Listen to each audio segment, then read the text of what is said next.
Assalamualaikum warahmatullahi wabarakatuh. Perkenalkan, nama saya Fikri Ahmad Firmansyah dengan NIM 23104110021. Saya dari Universitas Asa Indonesia. Di sini saya akan menjelaskan perbedaan dua jenis tempat wisata, Pantai Kuta dan Kawah Putih. Baik, di sini alasan saya memilih dua objek wisata. Pertama, Pantai Kuta dan Kawah Putih. Kedua destinasi tersebut dipilih karena memiliki karakteristik yang berbeda. Pantai Kuta mewakili wisata bahari yang terkenal hingga tingkat internasional, sedangkan Kawah Putih memiliki wisata alam seperti pegunungan yang memiliki keunikan berupa danau kawah vulkanik. Profil singkat objek wisata Kawah Putih. Lokasinya di Ciwidey, Kabupaten Bandung, Jawa Barat. Daya tarik danau kawah berwarna putih kehijauan, udaranya sejuk. Jenis wisatanya yaitu wisata alam dan fotografi. Fasilitasnya yaitu berupa area parkir, toilet, musola, warung makanan, dan shuttle. Aksesibilitasnya dapat diakses kendaraan pribadi maupun umum melalui jalur darat. Karakteristik wisatanya yaitu pencinta alam, pelajar, keluarga, dan fotografer. Pantai Kuta. Pantai Kuta itu berada di Kabupaten Bandung, Bali. Daya tarik wisatanya itu pantai berpasir putih, ombak untuk surfing, dan pemandangan sunset. Jenis wisatanya itu wisata bahari dan rekreasi. Fasilitasnya ada hotel, restoran, toilet, area parkir, dan penyewaan sancar. Aksesibilitasnya mudah dijangkau, dekat bandara dan pusat kota. Karakteristik wisatanya itu wisata domestik maupun mancanegara, keluarga, dan pencinta olahraga air. Dampak positif dan negatif Pantai Kuta. Dampak positif Pantai Kuta yaitu meningkatkan pendapatan masyarakat dan daerah, menimbulkan lapangan kerja di sektor pariwisata, hotel, restoran, dan transportasi, mendorong pembangunan infrastruktur dan fasilitas umum, memperkenalkan budaya Bali kepada wisatawan.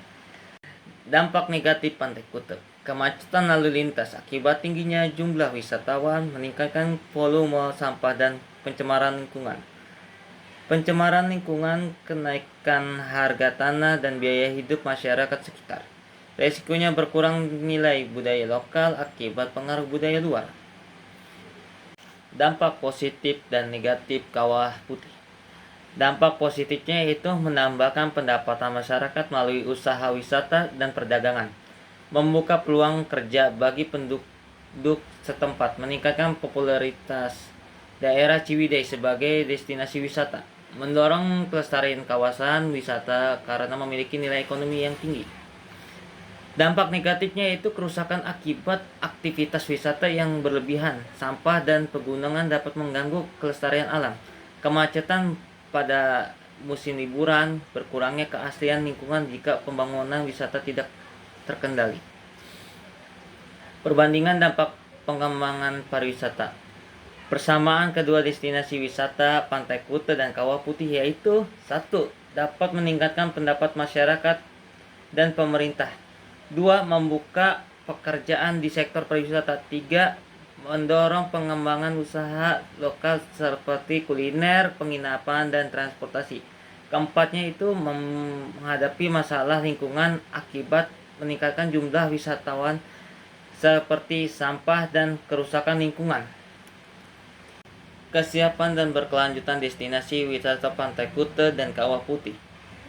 Kawah Putih lebih berpotensi untuk mengembangkan pariwisata berkelanjutan karena masih didomisili wisata alam, akan tetapi pengelola lingkungan dan meningkatkan fasilitas perlu terus dilakukan agar tidak merusak ekosistem yang menjadi daya tarik utama. Pantai Kuta lebih siap dari segi fasilitas, aksesibilitas, dan pelayanan wisata karena telah mengembangkan menjadi destinasi internasional, utamanya dalam menjaga lingkungan dan mengendalikan dampak wisata massal.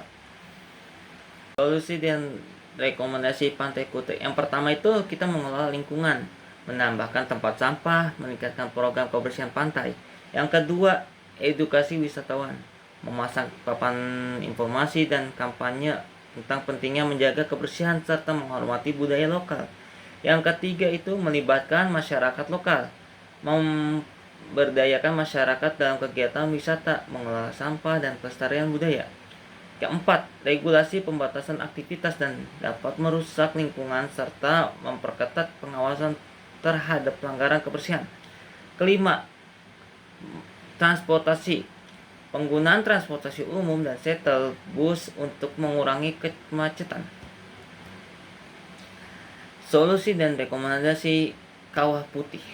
Yang pertama itu pengelola lingkungan menetapkan batas jumlah pengunjung per hari dan melakukan pemantauan kondisi lingkungan serta berkala. Kedua, edukasi wisata, memberikan informasi mengenai pentingnya menjaga kelestarian kawasan alam dan larangan merusak lingkungan. Ketiga, melibatkan masyarakat lokal, mengembangkan usaha lokal seperti homestay, kuliner, dan kerajinan sehingga manfaat ekonomi dirasakan masyarakat sekitar. Keempat, meningkatkan fasilitas dan menambah fasilitas ramah lingkungan seperti tempat sampah terpilah, jalur penjakian, penjalan kaki, dan pusat informasi wisata. Kelima, promosi wisata, menekankan konsep ekowisata dan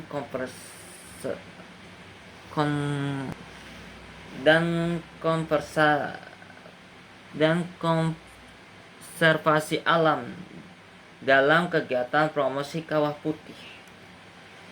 Kesimpulan Pantai Kuta dan Kawah Putih. Pantai Kuta lebih siap dari segi infrastruktur dan pelayanan wisata, sedangkan Kawah Putih memiliki potensi yang lebih besar untuk dikembangkan sebagai destinasi wisata berkelanjutan.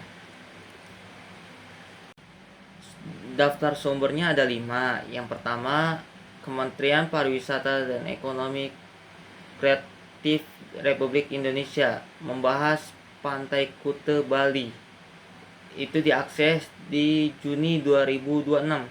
Yang kedua, Kementerian Pariwisata dan Ekonomi Kreatif Republik Indonesia membahas Kawah Putih, diakses pada bulan Juni 2026. Yang ketiga, Perhutani Kawah Putih, informasi mengenai daya tarik aktivitas wisata. Itu membahas Kawah Putih, diakses pada bulan Juni 2026. Keempat, Kementerian Pariwisata Republik Indonesia membahas Pantai Kuta yang diakses pada bulan Juni 2026. Yang kelima, artikel ensiklopedia tentang Kawah Putih. Itu diakses pada bulan Juni 2026. Sekian dari saya, kurang lebihnya mohon maaf. Assalamualaikum warahmatullahi wabarakatuh.